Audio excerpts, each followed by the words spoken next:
Sa isang never-before-seen na kaganapan sa bahay ni Kuya, matapos makausap ang kanyang ama, si JM, agad na pinuntahan ang best friend na si Fiam. Hanggang ka ba? Nasa mama mo? Papa, Sabi niya eh. wala kang masabi kanina eh. Kasi sorry lang siya na sorry. Mapatawad mo na. Ano mas gusto kong magpatawad ng personal? Oo, baga sinabi mo ba? Hindi. Hindi ko na naman nasabi yung mga gusto ko sabihin at nagugulat nga ako sa... Ano yung call ba? O ano, voice Call. message? Call? Baka ikaw na lang talaga yung naantay niya.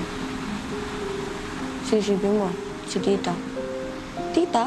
Pamilya ka? Ang mama mo. Kasi si tita, si Lander, o si Jordan. Sabihin natin si Jordan yung pinakagalit, pero isipin mo, napatawad yung papa mo.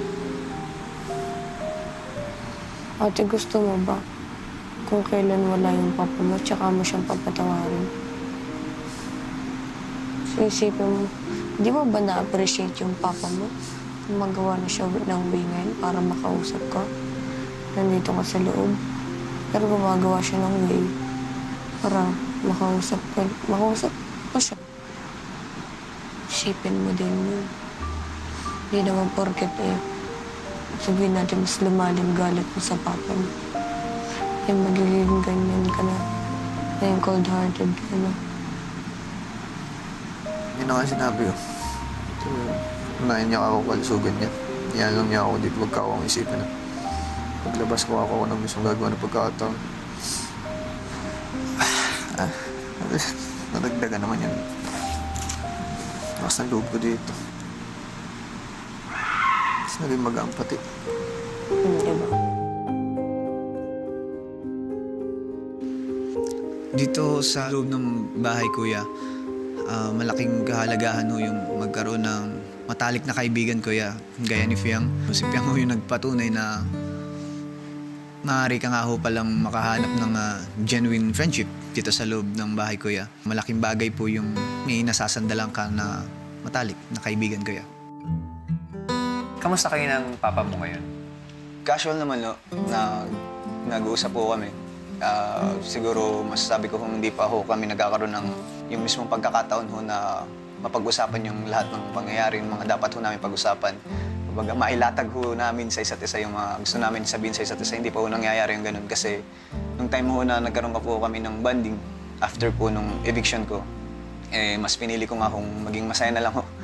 That time, gusto ko na lang din hong mag-enjoy din ho si Papa that time kasi kumbaga isang tabi ho muna namin yung sama ng loob namin sa isa't isa, at least makapag-enjoy ho kami kasi bukod ho sa kalalabas ko lang nun noon na lang din ho kami nagkita ulit matapos ng ilang taon din ho. So kaya sa pag-usapan ho namin sinabi ko na lang ho na enjoy na lang ho kami nung gabing yun.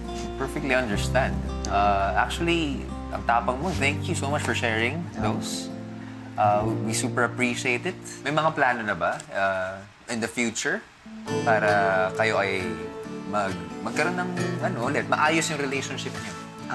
Ayun ho, sa plano ho, nag-aantay lang ako ng libreng oras ho para at least magkausap-usap po kami lahat. And ayoko rin naman humasayang yung pagkakataon na binigay ho sa akin ni Kuya para at least mabuo po kami ulit pamilya. And pipilitin ko po mangyari. Pero maganda na may plano ka na maayos muli yung bridge na naudlot ng matagal nang gustong maayos, di ba? Finally.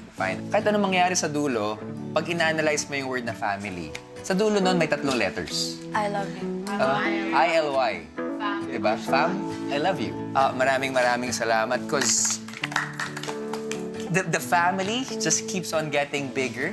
And dahil sa inyo, ramdam na ramdam namin ang kahalagahan ng pamilya. Sa loob ng aking bahay, hangad ko ang muling pagkabuo ng pagmamahal ng pamilya ng bawat isa.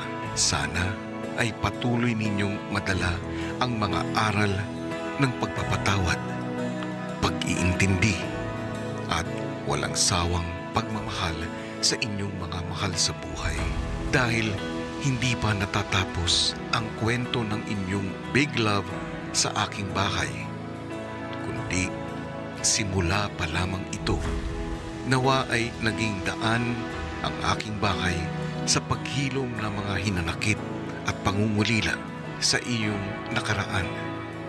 At mas importante, sana naging simbolo ang aking bahay para maging patunay na family is forever.